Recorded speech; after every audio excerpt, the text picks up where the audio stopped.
So scatter plots. Scatter plots show the relationship between two quantitative variables measured on the same individual. Values of one variable appear on the horizontal axis and the values of the other appear on the vertical axis. And each individual in the data appears as a point on the graph. Okay, so a couple things about scatter plots. We have a little bit different terminology in stats. So we say that the response variable measures an outcome of a study. It is also known as the dependent variable. That goes on the y-axis. And an explanatory variable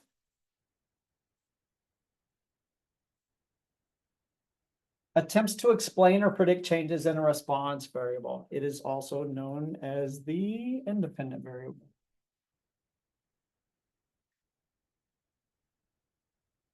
Right? And it's explanatory, goes on the x-axis. It is important to note that calling one variable explanatory and the other variable the response variable does not necessarily mean that changes in one cause changes in the other. And we will talk about that later. But looking at the scatter plot here, is there a positive or a negative association? It's positive. How do we know it's positive? Okay, if I were to draw a line of best fit in the scatter plot, the slope would be positive, right? We're talking about the number of seats on an airplane and the fuel consumption. So it makes sense that it is positive. The more seats, the more people, the more luggage, the heavier the plane is, the more fuel that the plane will consume. Okay, and so we always talk about scatter plots here in certain terms. So scatter plots show the relationship between two quantitative variables measured on the same individual. Repeating here just a little bit, plot the explanatory variable on the horizontal or the x-axis and the response variable on the vertical or the y-axis. An important kind of departure is called an outlier. And we will look at certain types of outliers later in this section. Okay, but for now, an outlier is an individual value that falls outside the overall pattern. We look at three things when we are talking about scatter plot. Okay, the first is direction. Is the scatter plot positive or negative? The next thing, we are looking at the form. So there's positive or negative direction. The form, it is either linear or non-linear. And finally, we are looking at the overall strength. And we would, of the relationship between the two variables. And there is a mathematical way to calculate that, which we will look at. But we would classify it as weak, moderate, or strong. All right, so expanding on that direction, positive association. High values of one tend to accompany high values of another, and low values also tend to occur together. Or negative association, high values of one accompany low values of the other, and vice versa. Okay, so when you are describing scatter plots, it's always four things: strength, form, direction, and context. Okay, direction, positive or negative. Form, is it linear or is there some non-linear pattern? A curved pattern, for example. And finally, strength, how closely the points in the scatter plots lie to a simple form, such as a line or a curve. And we're going to say weak, moderate, or strong? Any questions for me so far?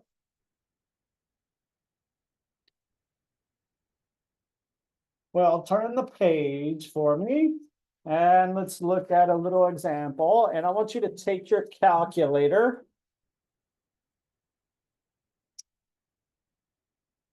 This says at the end of the 2011 college football season, the University of Alabama defeated LSU for the national championship. Both these teams were from the SEC. The scatter plot below shows the average number of points scored per game and the number of wins for each of the 12 teams in the SEC that season.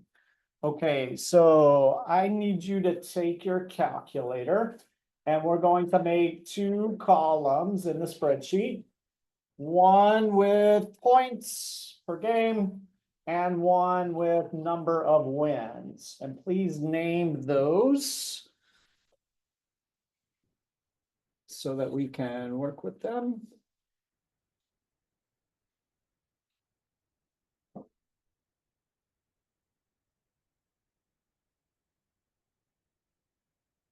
And my points are going to be the explanatory variable. And my wins are going to be the response variable.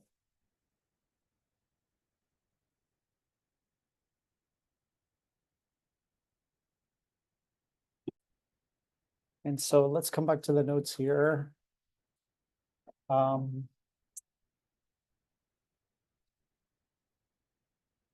Actually, I changed my mind. Let's go back to the calculator. Let me show you this first.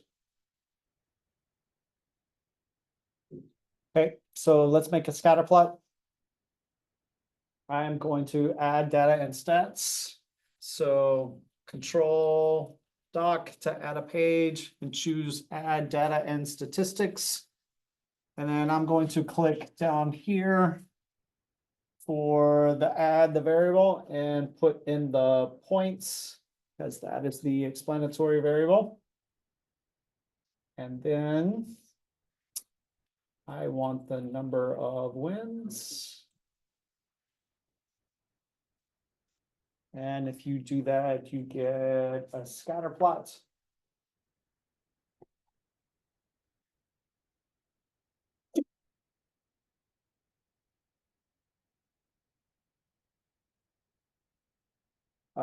Positive or negative association?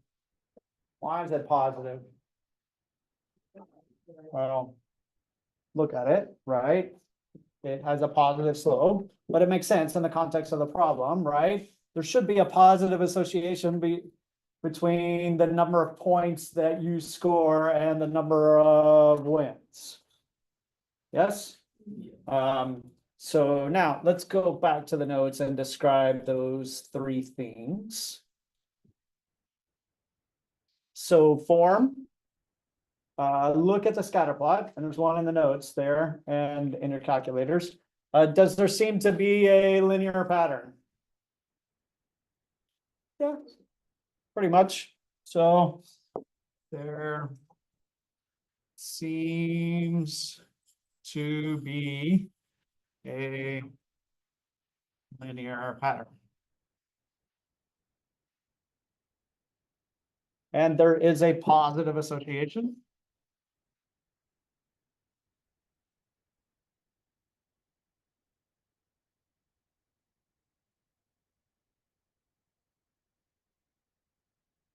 And look at the scatter plot. Would you classify it as weak, moderate, or strong?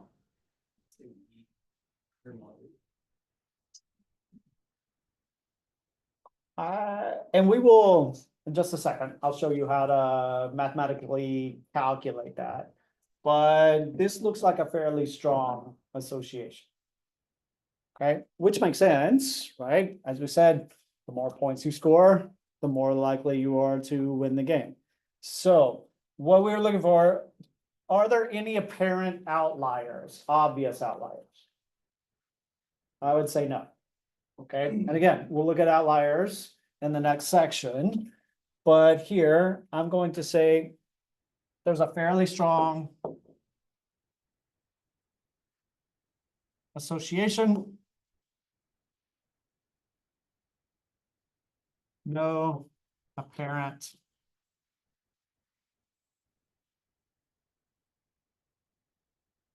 outliers. And this is a little redundant, but the next statement is what I want you to write. If we are describing a scatter plot, there's four things: strength, form, direction, context. Okay, so I'm going to say my overall statement. There is a fairly strong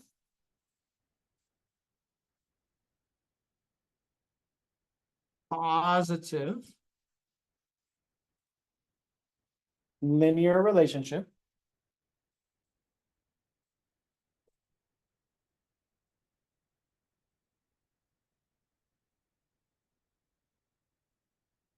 okay, strength, form, it's linear, direction, positive, and now put it in context. And so I'm gonna include the two variables there. So there's a fairly strong positive linear relationship between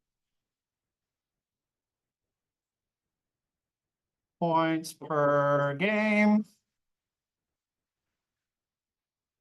and the number of wins.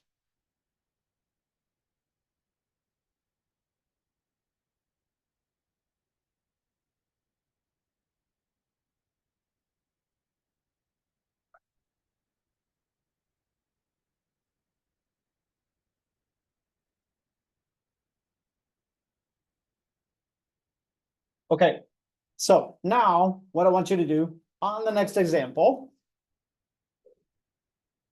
It is track and field day. The table below shows data for 12 students in a stats class. Each member ran a 40-yard sprint and then did a long jump. Maybe we should adjourn class and head out to the track. Do some, I don't know, 400-meter repeats, something like that, or no, Morgan? 800-meter repeats? No. I guess we'll do our stats notes then. People are no fun. All right, so we have sprint times and long jump distance. Time in seconds, long jump is measured in inches. Is there a positive or a negative association between sprint time and long jump distance? You think?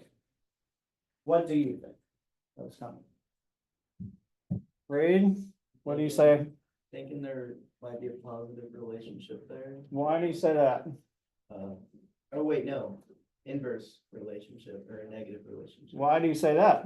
As sprint times go down, long jump distance seems to increase.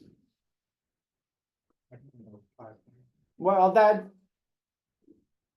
there is a negative association between those two things. And that makes sense if you think about it. If you have a smaller sprint time, you are faster, which means you are probably a better athlete, which probably means that you can jump farther. Okay? But let us confirm our suspicions, right? How about you put these two things into the calculator and let's make a little scatter plot of the data. Do that for me, please.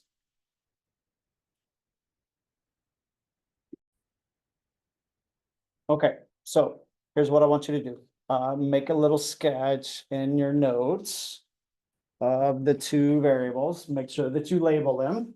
Make sure you put units on there. So the sprint time is measured in seconds. Also, these, look up here for a second. These two little marks here are called cut marks. I'm gonna start the time for the sprints at 5 seconds.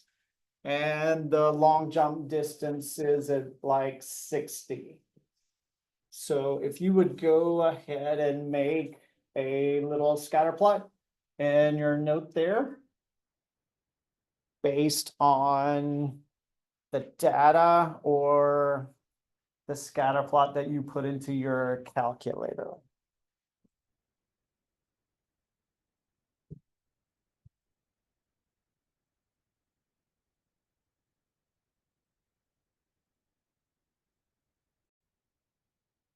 And so while you are finishing that up, let's talk about it a little bit. Describe it. Strength, form, and direction. Is the scatter plot positive or negative? It's obviously a negative association. What about the strength? And like I said, we're gonna mathematically calculate it in just a second, but eyeballing it, what would you say? I would not say that it's weak. I might say that it's moderate. It is certainly not as strong as the first example that we looked at with the points and the winds. Why is it not as strong? How do you tell the strength? Okay, we are looking at how close are the data points to the line of best fit, which is called the least squares regression line, which we will look at next. Okay, so is it linear? I would say yes. Okay, so this is actually also a strong correlation. We will calculate it in just a second. And one last thing, if you look down here, you can also add categorical variables to scatter plots. Scatter plots are quantitative with both variables.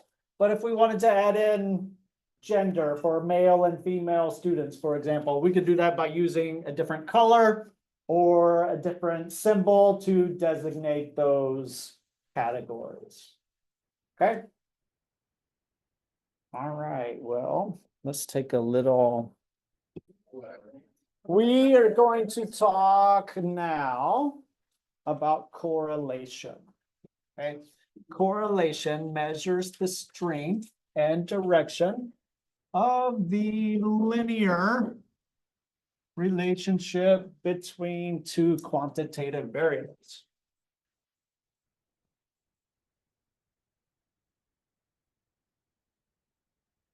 We have a letter to designate correlation. It is called R. R designates correlation. So how is R calculated? We standardize all the X values and standardize the Y values. Then we multiply the standardized X values by the standardized Y values and add all of these products up and divide by n-1. So here we go. We have a formula. It is 1 over n-1. And then we're going to take the sum. And so I take an X value. And what's the standardized values again? Those are called Z-scores. And what's the formula for a Z-score?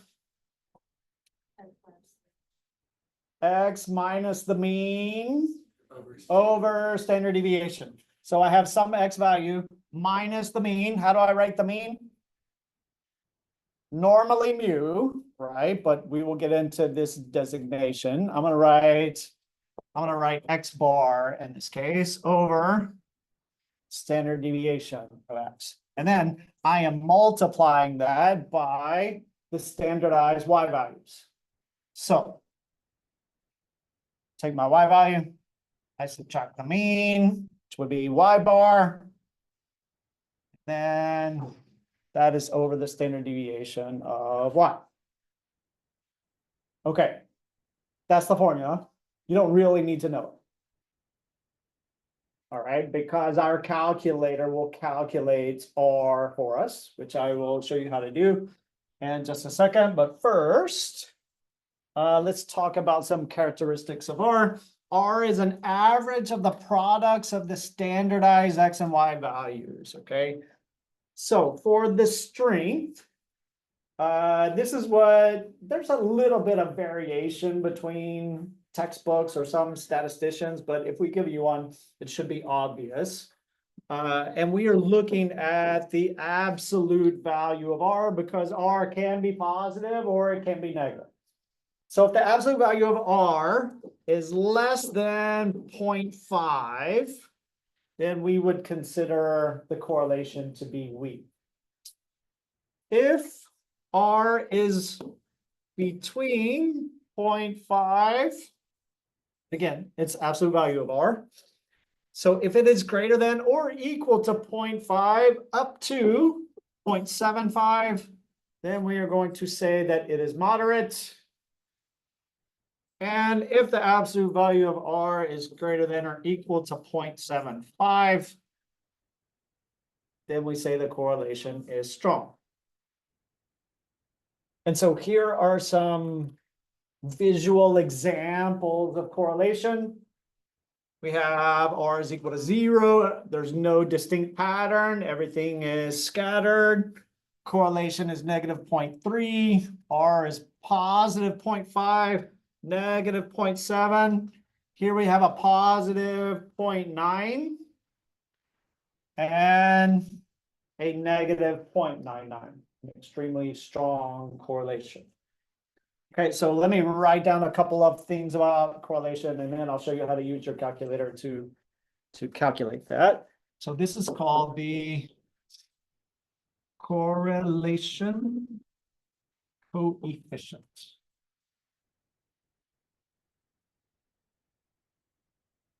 R.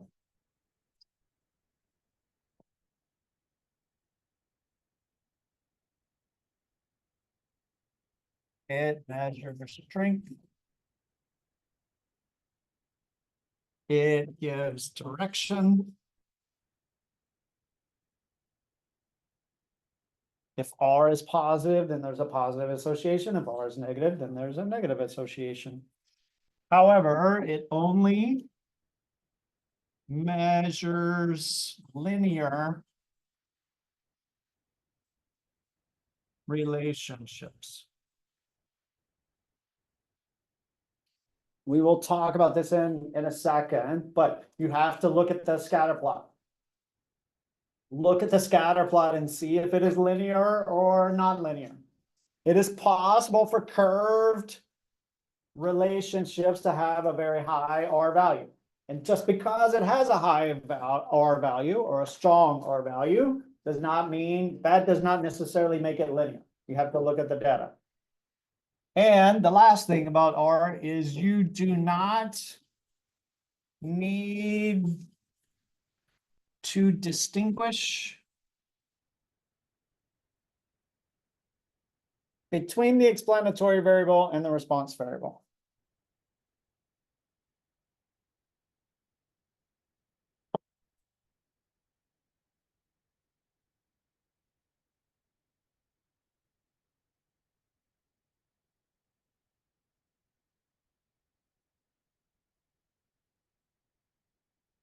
And what that means, if we were to switch the X and the Y variable, that R would not change. Why would it not change? Yes, Jacob. The absolute value.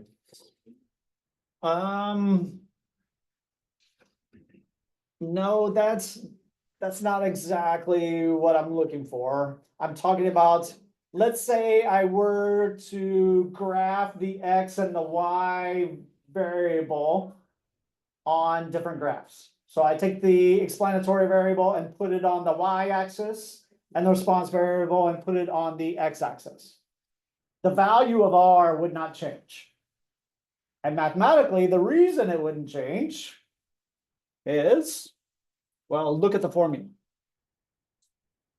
What happens if I switch X and Y here? Nothing, because they are multiplied together. So 5 times 7 is the same as 7 times 5. Okay, so we do not necessarily need to distinguish between those two variables when we are calculating R. And so let's go back and look at the example. In the SEC football example, the value of the correlation coefficient value of the correlation coefficient is 0.936. Interpret the value of R in context. Okay, when we do that, again, strength, form, direction, context. So we say there is what's my strength? Strong. Direction, positive for the SEC. Strong, positive. And we looked at the data, so we know that it is linear relationship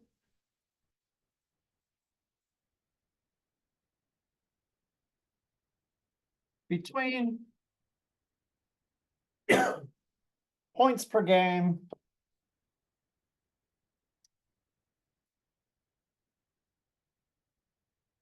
and wins in the Southeastern Conference.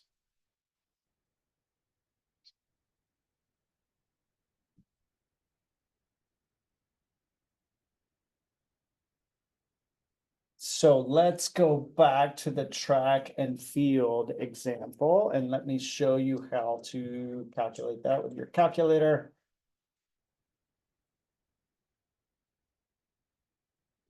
So I have my track and field example. Let's go back to the spreadsheet there where we have the track and field. So everybody get back to the spreadsheet there. And then I am going to run a linear regression on the data. So from here, I'm going to menu, statistics, stat calculations, and then option number 4, which is linear regression. And then I will choose my variables. So the X variable was the sprint times, and the Y variable was the jump distance. And then I'm going to hit OK. And you may have to scroll up or down.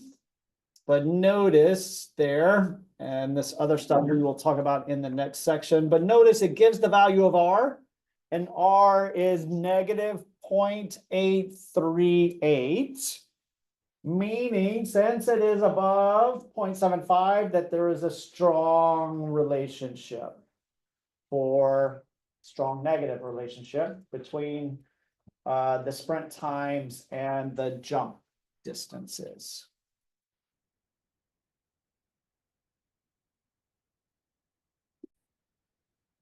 And so quickly here, principles for examining a scatter plot: display the data with a graph, look for the patterns, add numerical descriptions, describe and summarize. We need to end our time today, though, talking about correlation. So here's some things that you need to know about correlation, and these are important. So if R is positive, then the association between the two variables is also positive. And likewise, if R is negative, then the association is negative. The values that R takes always lie between the interval from -1 to +1. So R has to be a number between -1 and +1. Values of R near 0 indicate that the linear relationship is weak.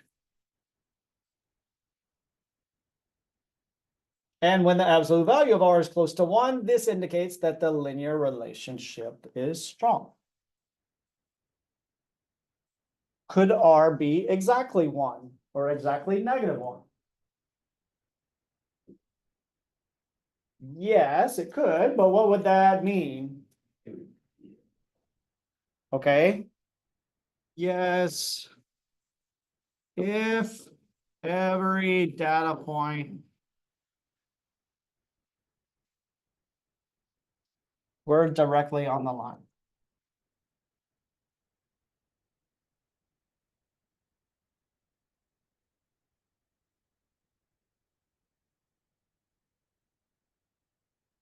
Correlation makes no distinction between the explanatory and response variables. If we switch X and Y, the correlation will stay the same.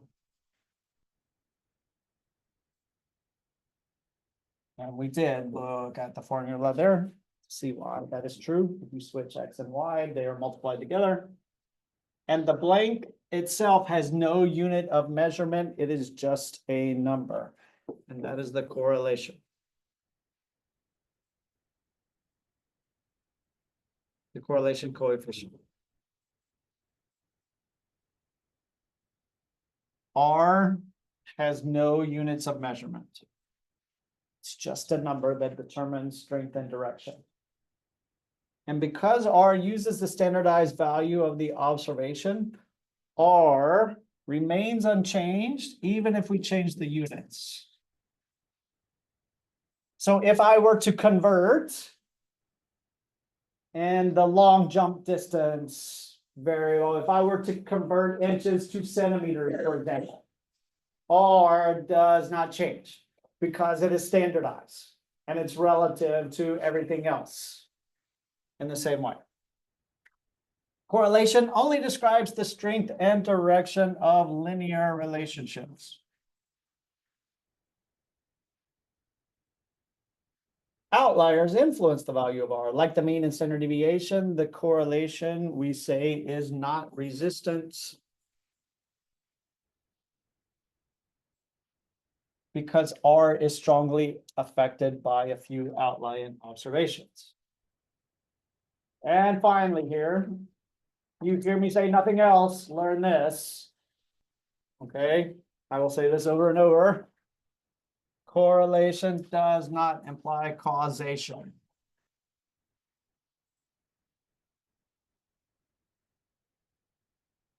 I repeat, correlation does not imply causation. And I will say this over and over because it is misused. It is misused often in life. Okay, especially by people who don't know stats. And what I mean by that, for example, just because there is a relationship or an association between two variables does not mean that changes in one cause changes in another. So, for example, let me make one up here. Is there an association between SAT scores and freshman GPA in college? Well, probably so. It's probably a positive association, meaning that the higher that you score on the SAT, the higher your GPA will be your freshman year. But can we say that just because you have a high SAT score, therefore you will have a high freshman GPA? Well, no, that makes sense, right? Because it depends on what you're studying. It depends on where you go to school. It depends on if you go to class. Do you study? I mean, there's 1,000 different factors that might cause that, right? So we can say that if we change aspects of one variable, that will cause changes in another just because there is an association or a correlation. Unless what? Well, we will get to that in the next unit. All right, but for now, correlation does not imply causation. Got to know that. Okay, and finally here, quickly, both variables have to be quantitative. It only measures a linear relationship. It does not describe curves, no matter how strong the relationship is. And a value of -1 and 1 does not guarantee a linear relationship between the two variables. Plot your data and look at it. And correlation does not give a complete description of two variable data. You should also look at things like the center and spread.